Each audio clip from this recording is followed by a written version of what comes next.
The number you dialed is not in service. Hello? Hello? Is anyone there?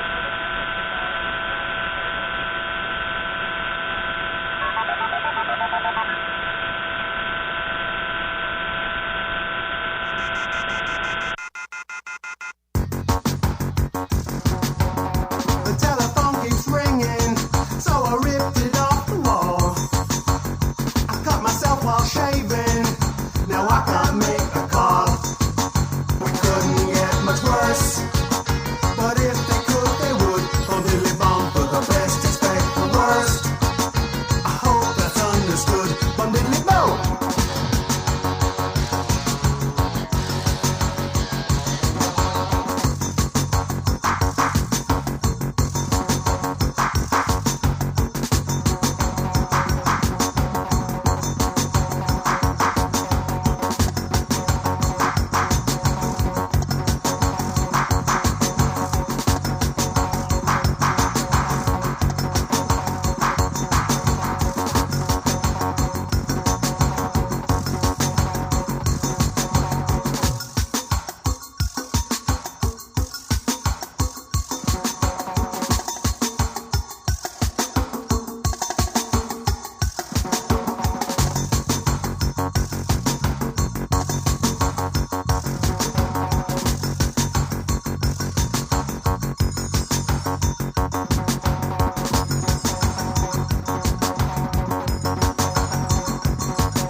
And a very good evening to everybody. The program is Off the Hook. Emmanuel Goldstein here with you on this Wednesday evening, joined tonight by Kyle. Hello. How you doing? Kyle's voice is about several octaves deeper this week for special reasons. And out in Signal Land, we have Rob T. Firefly. And Rob, you're muted again. Are you there? Oh, okay. Well, Rob, while you figure that out, let me also say that Gila is with him. Oh, wait. Are they hear back? something. I am. Okay. Are we here now? You have a new button or something over there? They wiggled something. Nope. Second week Just, in a row, you're self-muted. All right. Well, it is, I don't know. It's a mystery to me. Uh-huh. Well, you touched something, so whatever you touched. I unplugged and replugged my mic, so right, well. that It's must as close have as you done it need to get to turning it on and turning it off again. Yeah. Or turning it off, turning it on again. Oh boy, we're still all recovering from hope. Some of us better than others. And this week we are doing a special call-in program so that people can share their experiences with us on anything technology related or radio related or whatnot. Who would like to give out the phone number? The phone number. Our phone number. Do we remember our phone number? We certainly do. Certainly do. Our telephone number is 802-321-4225. And if you're sitting at your keypad, you may have noticed that spells out 321 hack. 802-321-4225, 802-321 hack. And if you called last week's show on YouTube, please do not call this week's show, as this is a program for WBAI listeners. And I know you might be a BAI listener as well, but this is primarily for the radio audience, not for the internet audience. But you can also call us if you're listening on the internet and have not called the overtime program in the past week. And that program will not be on tonight, incidentally. So hopefully that gets everything cleared out of the way. And again, to echo what our good friend Reggie was saying beforehand, please call and support the radio station. And I'm embarrassed. I don't have the phone number for the station. Did you guys have that information in front of you? Yes. Okay. I'm sorry to put you on the spot there. I just... No. It's fine.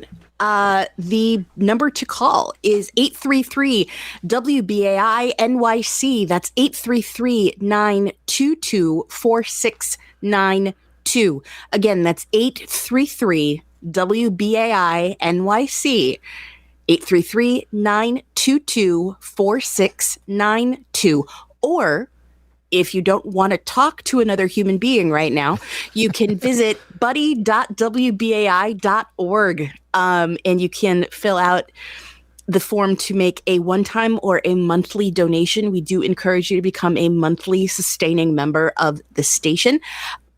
If you choose to do that and they ask who sent you, they ask what your favorite program on WBAI is, please give us a little mention.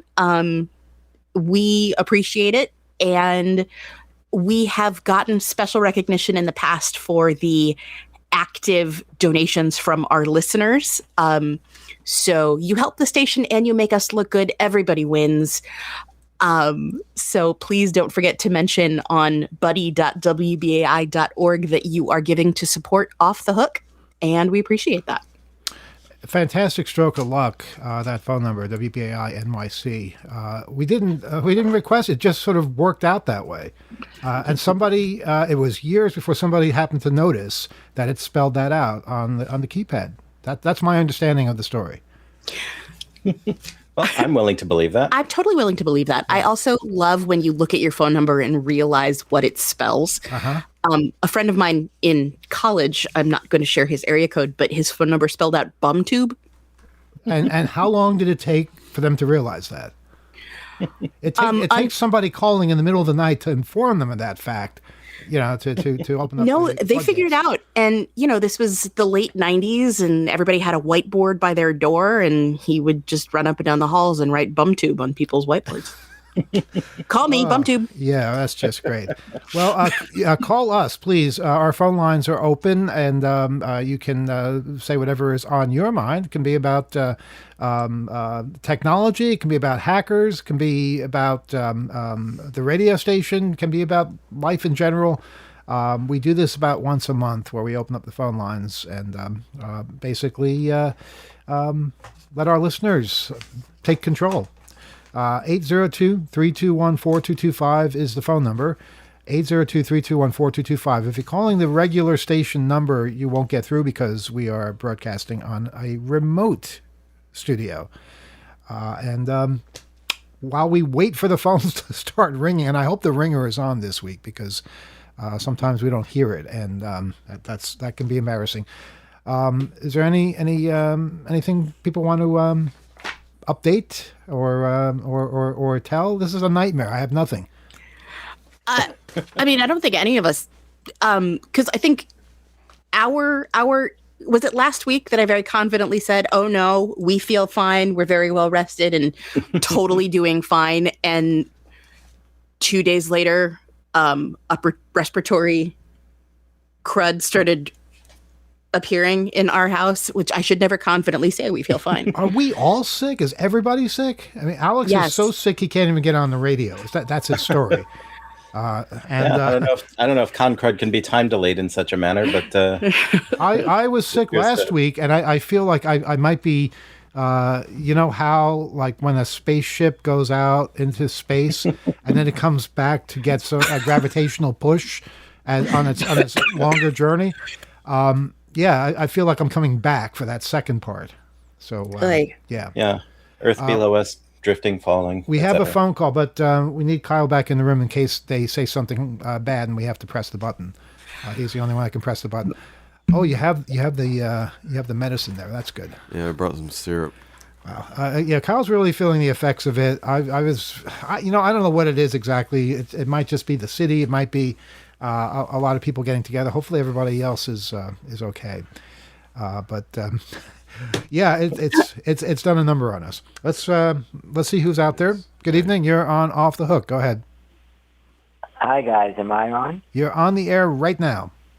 Great. My question is, when you guys are discussing technical things, we, the lay audience, really don't understand, and you talk in jargon, which seems to be among your shows. I understand the way people in my profession, they talk about things in a very savvy way. So my point is, can you guys just break it down to us when you start these various subjects?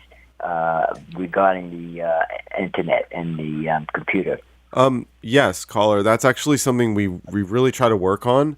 And I have a question for you, but I'll explain a little bit of why sometimes we go back and forth. We really try to make things approachable and simple in some regards, but also we want to get into some of the technical stuff. And often we get calls from people who are like, I already know this, or this is easily, looked up. And then we have to explain to them, well, not everyone has the same understanding. And we want this to be a discussion that, everybody from your grandma to your niece can understand what's going on. So you're absolutely right. It's something we want to work on. And my question is there a particular bit of jargon that you had a question on that we mentioned either this week or that prompted you to remind us?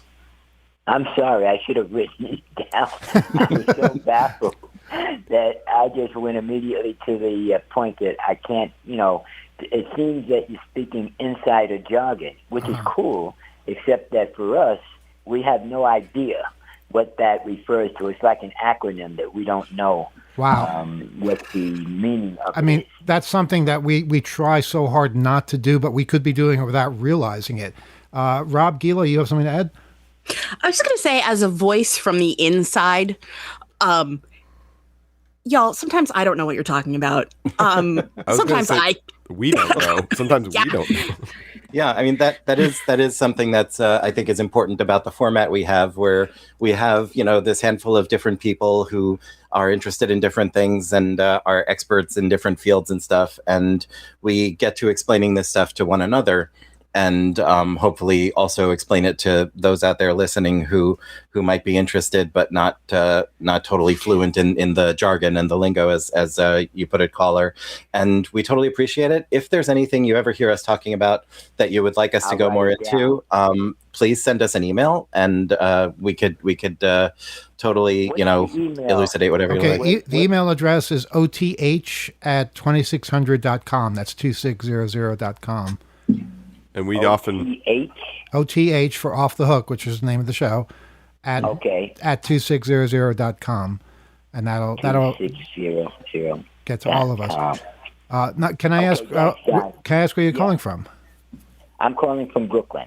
Okay, great. Kyle, did you have something else? Well, I was just going to mention another scenario where sometimes words and jargon gets thrown around in the news stories, and we're kind of trying it on. Yeah. So we sometimes throw that stuff around because we read it in an article and we're trying it on, or poking fun at it a little bit because it's some new term that sort of industry wants us to adopt, and we do get a little bit flippant with it in those cases. So there's a couple different scenarios. But you're absolutely right. I hate when people do that. I hate when people talk in jargon. It's a way of kind of isolating yourself from everybody else and saying saying that you're smarter somehow, and you basically. It's not proving you're smarter at all. It's just basically it's shielding you. Well, actually, I as a business person, I just chalk it up to you guys are talking in the language that you're familiar with, the high end of the technology. So I just end with this suggestion: give them a thought when you're discussing these esoteric concepts, to breaking down a couple of the acronyms that you jog about, okay? Absolutely. We will endeavor to do that more. Thank you. Thanks for your call. Yes. That is what I call constructive criticism, and something we need to do that more, because I got to tell you, half the time I don't know a lot of the acronyms and terminology that's used, and it astounds me that I could actually talk in a way that somebody would think is jargonese, and I imagine people that we think are talking in tongues and saying all kinds of it's just incomprehensible technical speak. They probably have people they hear that are talking in jargon. It goes on and on and on forever.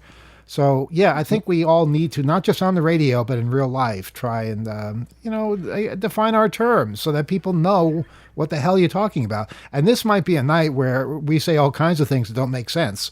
It's not because of the jargon. It's because of Probably the medicine. Should I measure this dose, or do I just swig it right out of the bottle?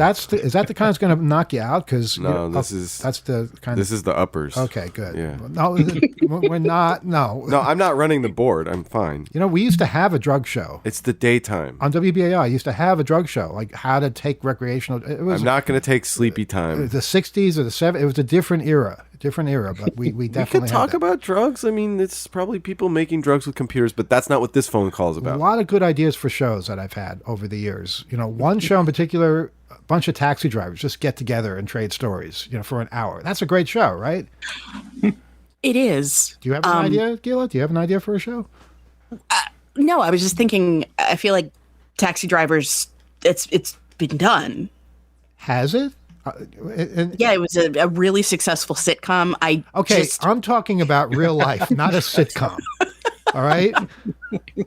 I mean, we're not going to get Judd Hirsch. We're not going to pay people. It's just, a roundtable discussion, kind of like this weird roundtable we have. Right, the other question I had was when you said drug show, I was like, about drugs or on drugs? Because that's a totally different.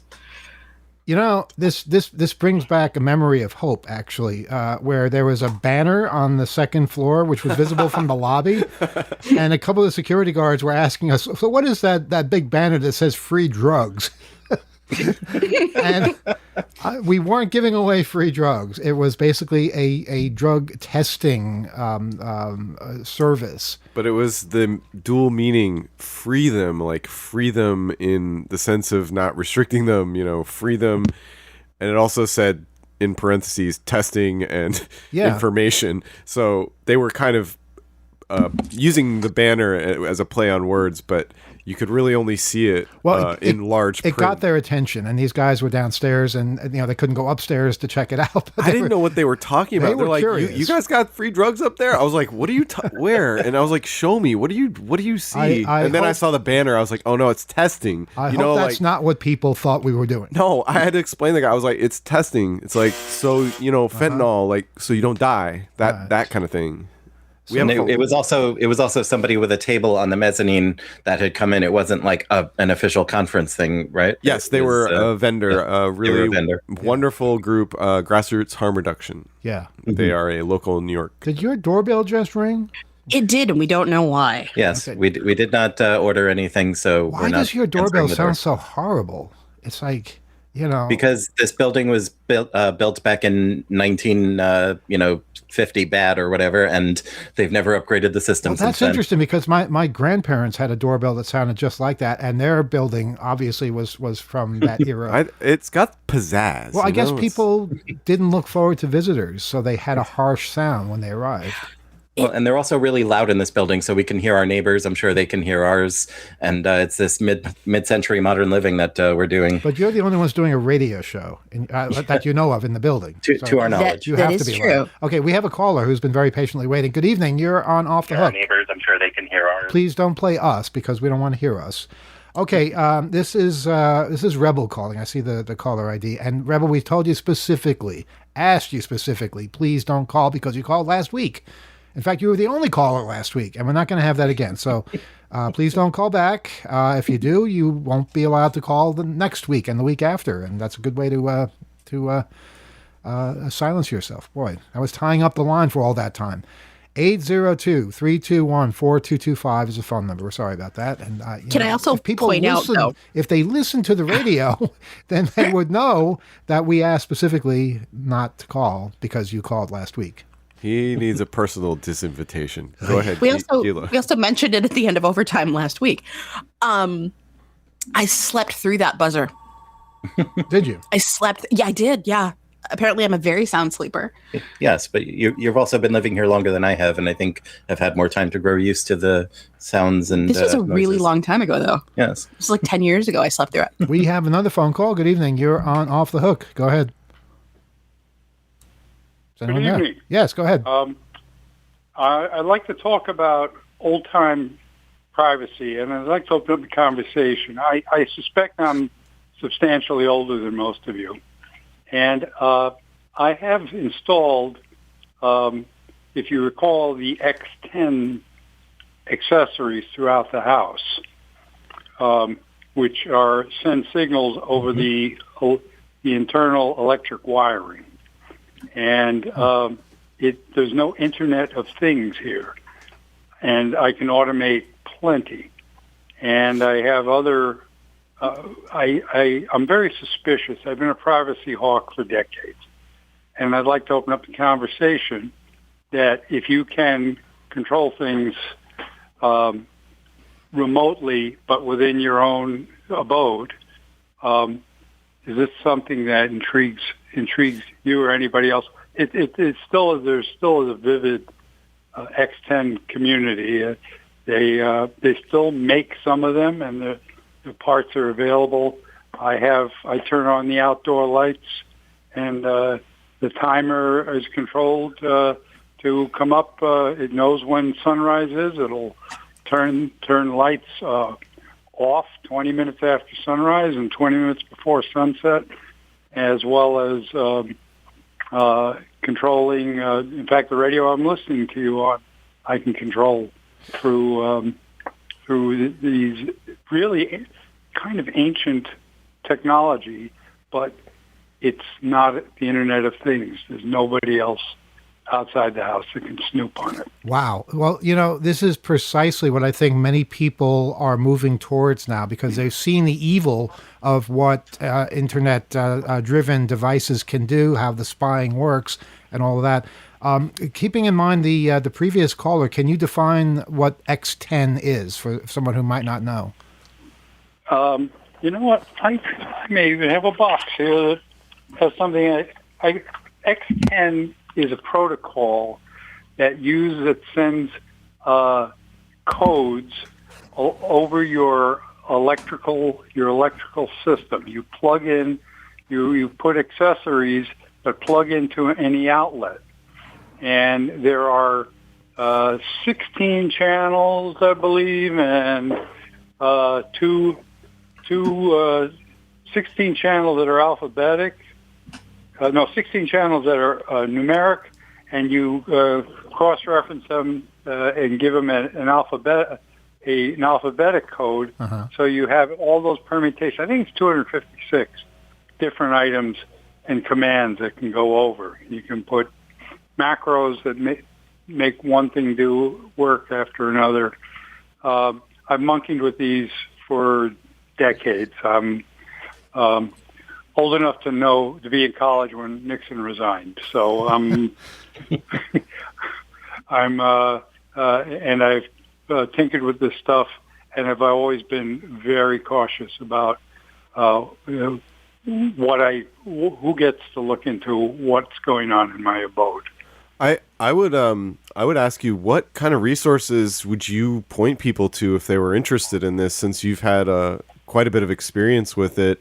And I would just commend you for picking this to really use in a wide variety of ways, because it really does reduce the footprint of stuff that is using, adware and other kinds of snooping techniques, or just because it can. So, what kind of resources and okay. Use this one search engine, whatever you prefer. X.10, or even X10 with no dash. Just say accessories. It'll open up wide vistas of enthusiasts and vendors. Smart Home still makes them. Leviton, the electrical supplier, got out of the business. Really? Yes, but they used to. I will give you a proviso. You gotta like to hack with it, because it gets ornery sometimes. You have to stop noise. Occasionally, it's on the line, but I manage workarounds. If you like to solve problems as well as avoid problems. You mean like compressors or some kind of motor or something that's on the same circuit and that kind of thing, or other interference? You can control motors. They have relays. Oh wow! So you have remotes that'll trigger a relay. Very cool. And I have a setup for my router for internet service and I can. If it gets flummoxed, I have a remote button that will turn it off and reboot it remotely. Wow. And it's not that. Thank you for the wow, but it's really it's fairly pedestrian stuff like that. So I think many of us have forgotten about it. You know, when was this in its heyday? it's been around at least since the 70s. Wow. Yeah, and it's still there's still manufacturers. If you go on eBay and you look on eBay, say X10 Spotlight or X10 switches, you'll see all sorts, and they're wired in every other, and they're wired in every way imaginable. You can have chains of lights that turn on, and you can use it. They only have a Windows version of the master programming, and it's no longer made. But you can download all of the programming onto a sort of a plug-in master. It's tethered to your PC, and it will absorb all your commands. You can unplug it afterwards because it'll stay. And there's a combination of wireless that will trigger a wireless receiver, but it's all inside your house. So wow. I hope you. If you are a privacy hawk and you don't like doorbells that send pictures over through a third party mm-hmm. to tell you that the package has arrived, it might be kind of fun if you like to hack and play. I've got pictures of my desk from 65 years ago with soldering irons on it. So. Wow. Well, we'd certainly like to hear more about this. I hope you maybe write a piece about this or even give a talk about this, because people don't know about it. I guarantee people don't know about this, and it can be very useful, a lot of fun, and you can learn so much just by doing the programming and the troubleshooting. That's what it's all about. There's one book reference I use, and it's troubleshooting either X10 or the author is Jeff, Jeff, Fisher, Fisher. You might do a search on that as well. You might find that if you want to dive in. But eBay, the stuff is available. It's all around, and some places still make it. Smart Home makes more modern versions. Sometimes they do a combination of they have some where your phone. Some folks have developed an app that acts as a remote within your house. Uh-huh. So it's kind of I like that no one's snooping, and I like to troubleshoot when I get a little bit of a hiccup, usually from noise on the line and on the electrical system. Yes. So.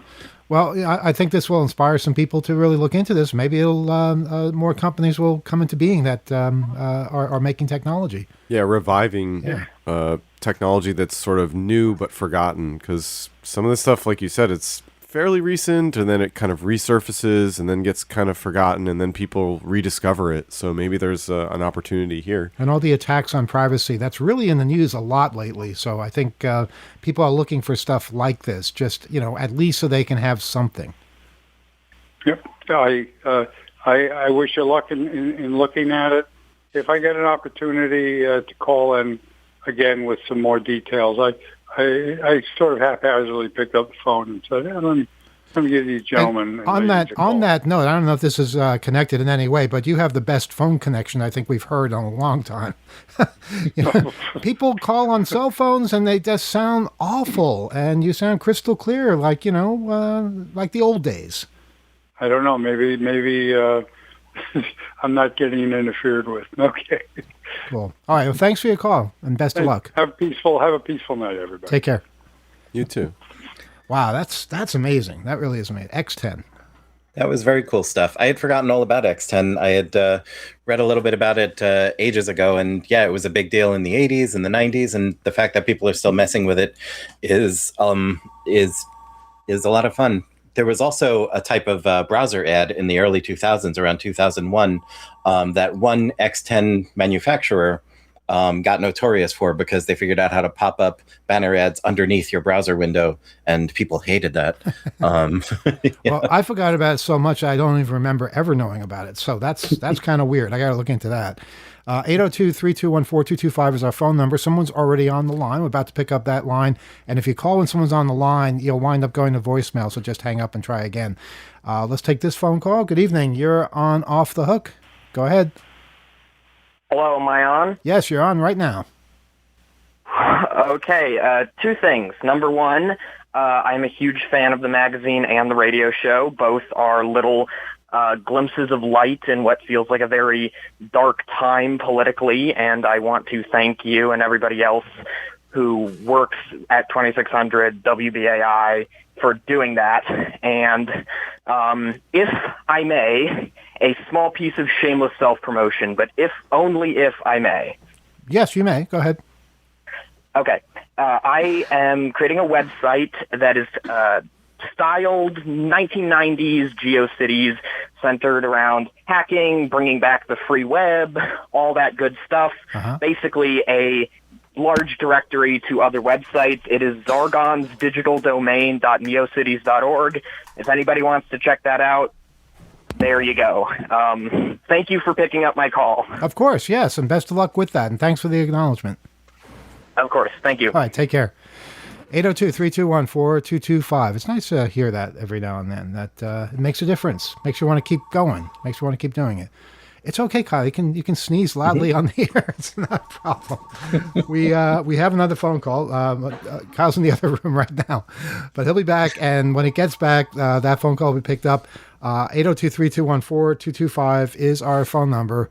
The calls are coming fast and furious now. And good evening. You are on Off the Hook. Go ahead.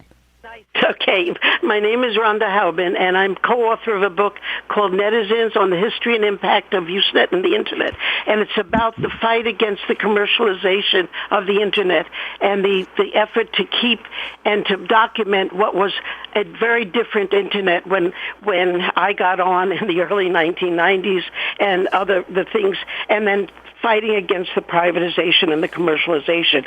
And I have a couple of questions. One, I saw that at the Hope Conference there was some talk on this subject about how people didn't want to leave this current Internet to the next generation. They wanted the next generation to understand what was the past Internet and that what was the actually Internet that was built. And it was taken over, and it was fought against the takeover.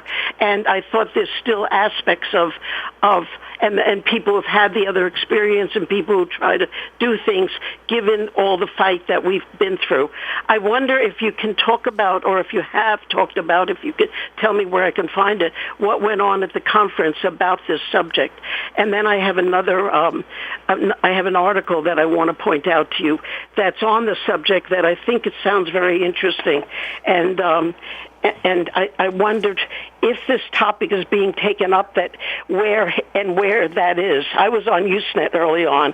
I documented the early development of Usenet, and I don't know if your listeners understand what Usenet was, but it was an early social media site that was wonderful, where people really talked to each other.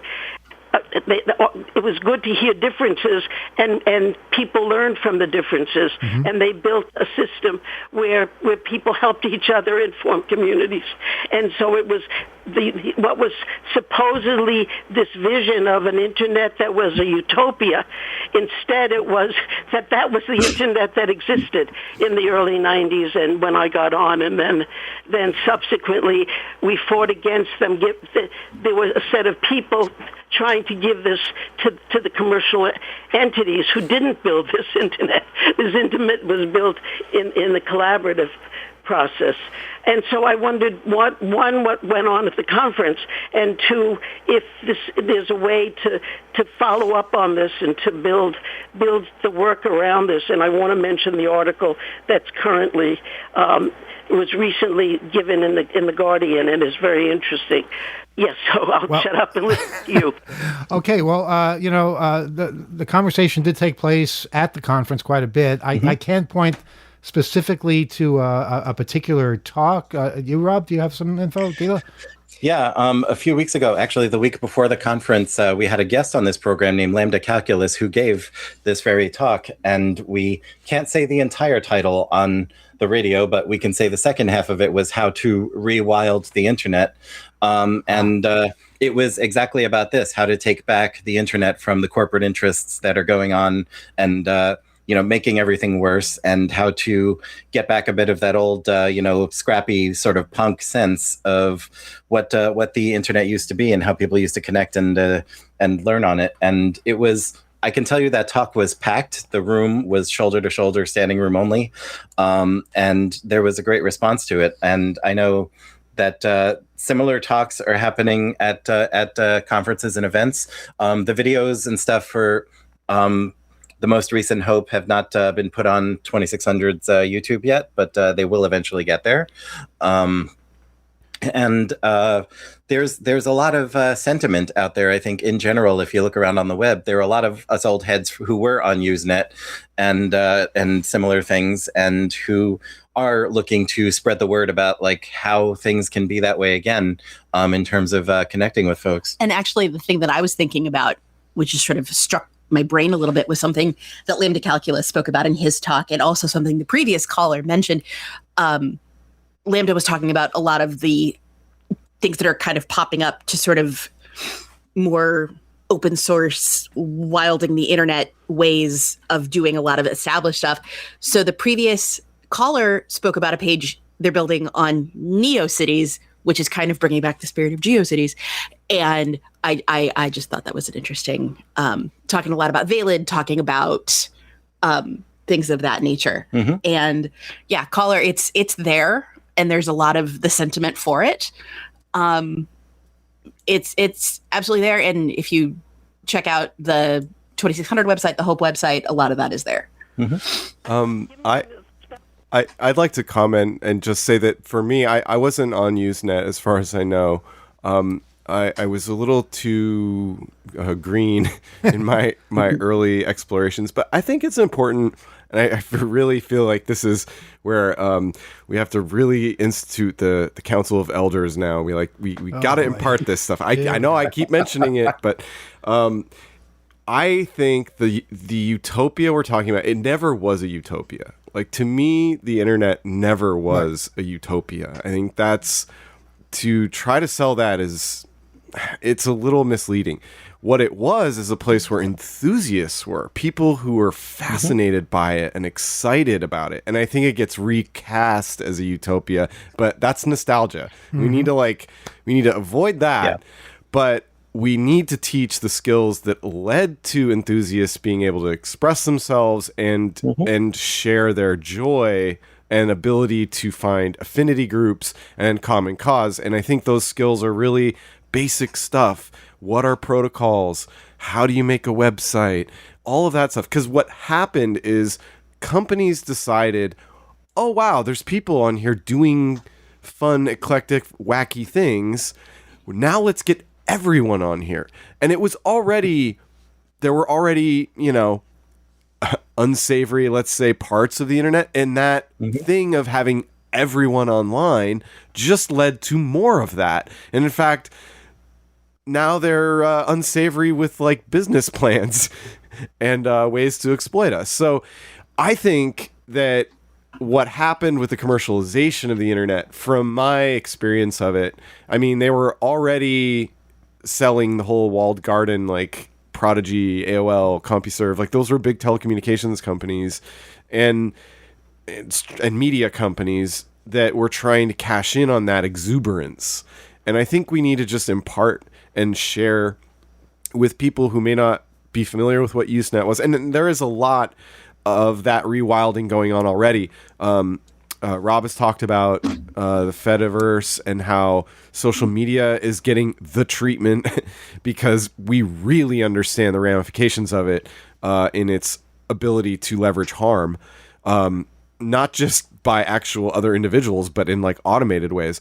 So it's happening there, but I think it's going to happen. It is ripe for it in many other aspects. So anyway, I could go on and on and on, but this is a fantastic topic. It is absolutely something we need wisdom to look back with clear eyes about, okay, how did this emerge and where did we end up and what can we do to encourage more of that exuberance and enthusiasm akin to what we felt or at least think of as a utopia compared to the living, waking night terror hell that we're in now. I hope that addresses your question, caller. No, I thought that's a problem. I think it's good it's very important to have the discussion, but I don't know if the position I just heard was anybody on in the early 90s, but do you know the word netizen, the concept of netizen? Netizen, because the concept of netizen, which if you look online on Scholar or there was an effort to describe the new kind of citizenship that the internet was making possible, and that the word netizen got brought up to describe that. And that wasn't everybody online. The commercial entities tried to turn it into that. But it was people online who understood you could have more power to deal with things and wanted a more empowered citizenship. And were doing that, being online, were able to do that. And so I think what I just heard was the opposite. It wasn't quite that. It was minimizing what there was. I think we have to look at what there was. And the book that I'm co-author of, which is online, it's called Netizens, Netizen, on the history and impact of Usenet and the internet. And maybe it's online, and so if you can find it and look at it, I think that would be interesting. But I wanted to mention about the article that's currently in the Guardian. It was put on the 18th of August. 2026, and it was called Democracy versus the Machine, the Birth of the Digital Age and the Warnings That Were Ignored. And the article has a little bit of the history of the development of the internet that was creating a collaborative vision and process and practice, and there was that. And so it wasn't utopia. That's a misstatement. I appreciate you pointing that out. But it was that there was a collaboration, and there was a process that was very different from what is now. And it wasn't that that's some dream of the future. It was what went on. And so I think that's important to look at. And at the end of that article, it talks about both Michael Halvin and Douglas Adams, and talks about how there was a public purpose view for the Internet's future, and that was what was created by by among a lot of other people, those people. And so I think you should, maybe try to look at it and maybe make it the subject of a talk even because I thought it appeared on the 18th of August, and I think it's important to look at and not to have the view that it wasn't a utopia. It's right, it's not a utopia, but it was something that was what we want to have. And it wasn't just that people had skills. It was that people had ways of communicating and the communication empowering people to do things that we need to be able to do. It was creating a new form of citizenship, which is what we need, and we need the understanding of it, not just creating it, but also having a clue. And there was talk and development in terms of the understanding of it. And so maybe you can be in touch with me somehow, and I would like to, when you do put that talk on the line, I would really love to know about it. So maybe you can absolutely mention it in the program. Okay. Well, we're gonna have to leave it there, but you can write to us, oth@2600.com. That's our email address. We do want to open things up for a couple more callers in the time we have left. Rob, I think you had something to say? Yeah, I totally hear what the caller's saying, and I totally do agree with Kyle what you were saying about it was not a utopia, it was not a magical, wonderful thing that is now gone. But I think one thing that existed back in the early days of the web, and I'm sure our caller will remember John Perry Barlow's Declaration of the Independence of Cyberspace that came out in 1996, and it kind of well encapsulates the whole feeling of like there is such potential here for something new and something collaborative and some real community and progress in a form that does not seem like the main idea of the internet anymore. And but there are people who still feel that way. There are people who want to use today's tools to try and get something like that going again in a meaningful way. And I think you can find that out there if you do take an honest look at the past and also maintain hope for the future. Yeah. I don't want to minimize what the aspirations were at the time, and like I said, I'm younger. Like I wasn't online in those forum, and as soon as the data brokers got online, like, and corporations, they basically commodified that spirit, and it was very hard to get away from commercial aspects of the networked and technological era and transformation that I was living through. But I mean, I could go on and on about this, and I think we don't really have time. Everybody can. Gila, quickly, and then we want to get to this caller. Absolutely. All I was thinking about is Kyle kind of piggybacking on that. The commodification of everything has crept into every single piece of the world. And I think it's not that it was a utopia necessarily, but the world as it exists right now tends to look down on things that you spend your time doing that don't earn money. Like, when did hobbies become side hustles? Yeah, I mean, the joke of like, oh, okay, yeah, gig economy is like a real thing. Like, that's what they were telling us for coming out of school instead of having a career or a real job. Yeah, I'm getting the line that we've been fed. And we're not going to have enough time for this call if we don't stop our invigorating discussion, which, thank you, caller, for getting it started. Good evening. You're on Off the Hook. Go ahead. Thank you so much for taking my call. Brutal experience. Daryl McPherson, Bronx, New York. Uh-huh. Have you noticed that the charging cords between transformers and phones have a very short charging life before they dysfunction? And do you know of a good place to purchase cords that last for more than 6 months to a year? This is something I'd like to know, but I don't. Anyone? What type of device? What type of connectors? Is this like USB-C? Is it a new standard or an older standard? And what kind of power, like amperage, currents? What are you looking at? The connector doesn't seem to make a difference. Although I noticed that most newer cords now are, was it Type 2 to Type 2, something to that effect, rather than USB to Type 2.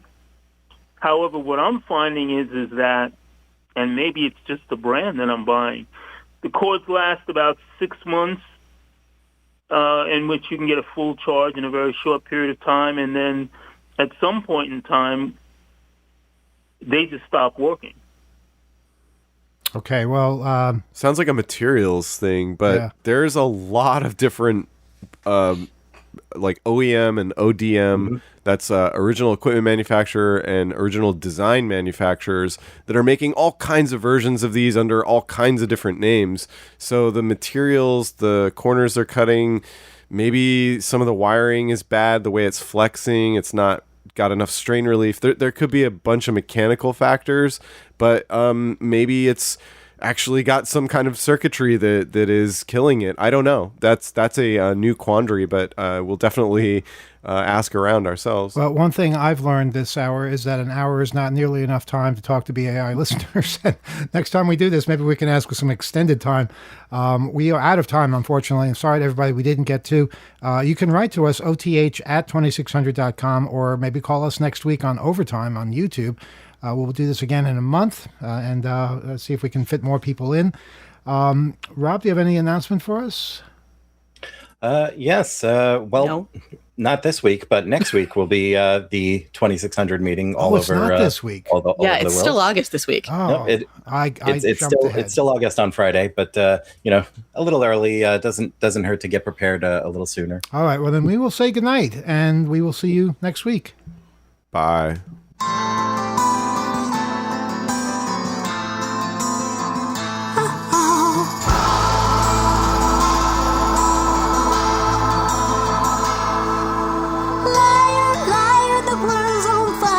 What you gonna do when it all burns down? Fire, fire, burning higher. Still got time to turn it all around.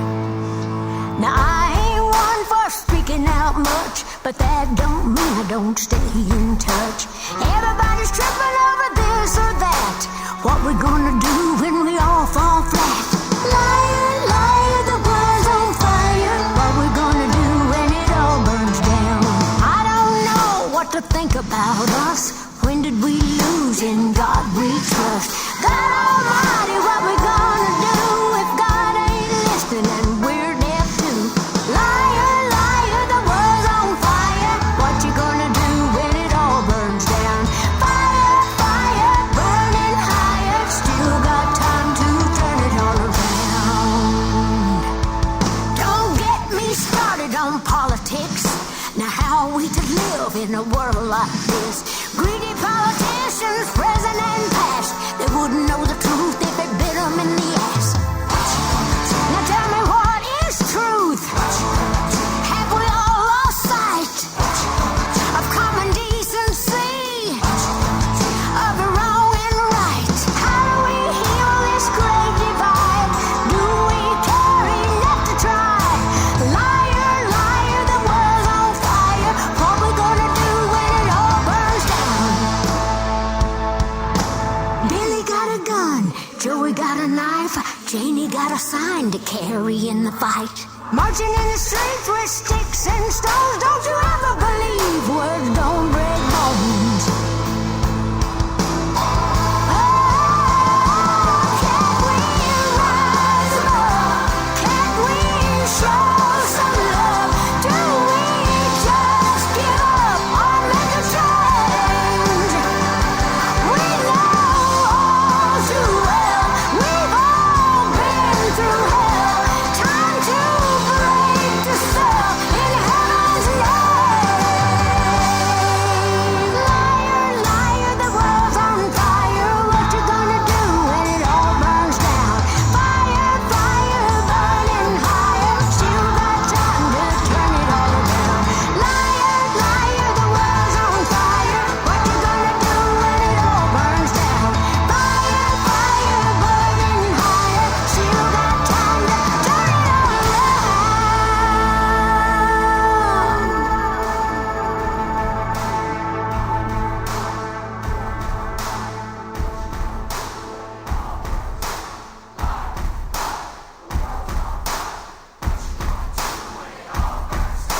Show some love.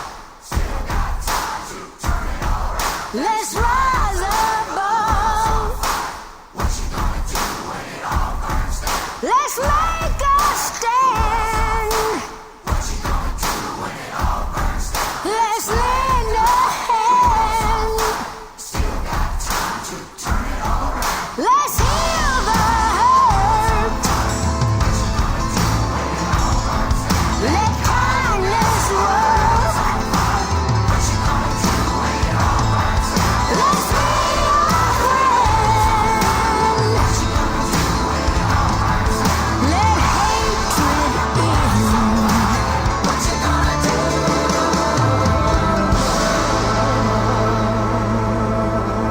Liar, liar, the world's on fire. What you gonna do when it all burns down? Liar, liar, the world's on fire. What you gonna do when it all burns down?